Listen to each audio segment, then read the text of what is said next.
My two best friends and I have decided to go camping deep in the woods like we used to when we were in high school. We opted for the same camping site our teenage selves used to favor.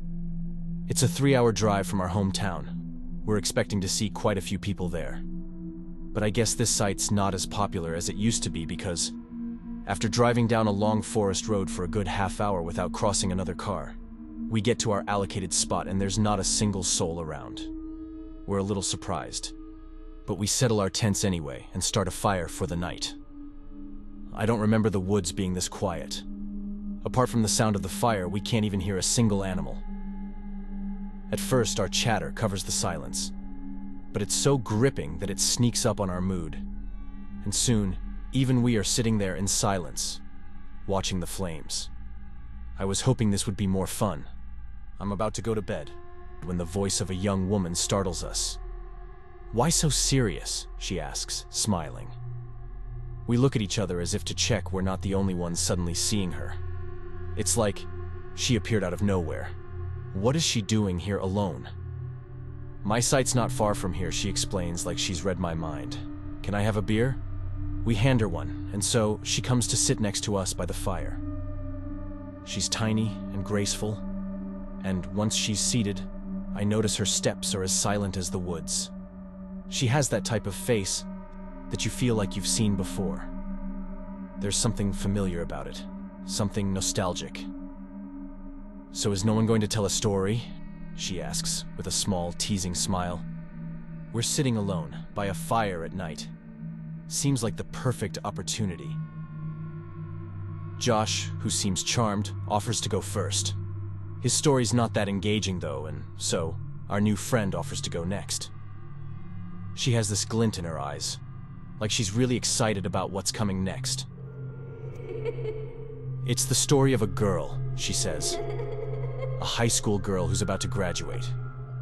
She's a quiet girl, the type you don't notice. Deep down, she's hoping to change that. So, this one night, as she's on her way home from band practice, she runs into 3 boys. The most popular boys at school, in fact. Josh, Ben, and Nick. "That's what we're called," Josh says with a laugh. The girl beams at him, before continuing. The boys ask her out for a drink, say they're going to take her to a party. The girl's excited. She cannot believe these guys are finally paying attention to her. She drinks the drinks, she laughs, and she finally lets loose. Now they're taking a drive, all the way up to their favorite camping site. This sounds vaguely familiar, and I'm starting to feel a little uneasy.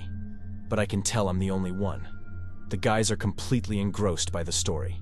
Meanwhile, our guest looks different now, with the shadows of the flames dancing upon her face. It's giving her an eerie look. "What happens next?" Josh asks nervously. The girl drags his hand to her thigh. "This," she says. A hand is on the girl's body. She's scared. The boys are drunk. They find it funny. Her fear makes them laugh. They laugh and they touch and touch. The girl screams. She tries to run away. She falls and hits her head. The girl is dead. I don't know if it's the fire, the beer, or this creepy story which reminds me of our last camping trip before graduation, but the girl does look, in fact, dead. There's a greenish tint to her skin. Something's wrong. "What's happening?" Josh whispers, hand still on the girl's thigh. She smiles. It's a wide, toothless grin. They bury her body in the woods, she tells us, eyes gleaming. They leave her there, acting like nothing happened, and they forget all about her. Until, one day, they come back. I have no intention of finding out what happens next. I try to get up, but my legs won't move. The girl is looking right at me now. She's laughing, a dark, manic sound that sounds like death itself. And then she concludes, "Now, they'll never leave her again." I've always loved camping, and this passion I've passed on to my son who, until last year, would enjoy it as well. Everything changed on his 8th birthday. My son had requested that I take him camping with his best friend for the weekend, and feeling like they were both old enough for it, I'd agreed to take them to a site I enjoy that's a couple of hours' drive from our place. We packed the car around midday and drove through the woods to get to the lake.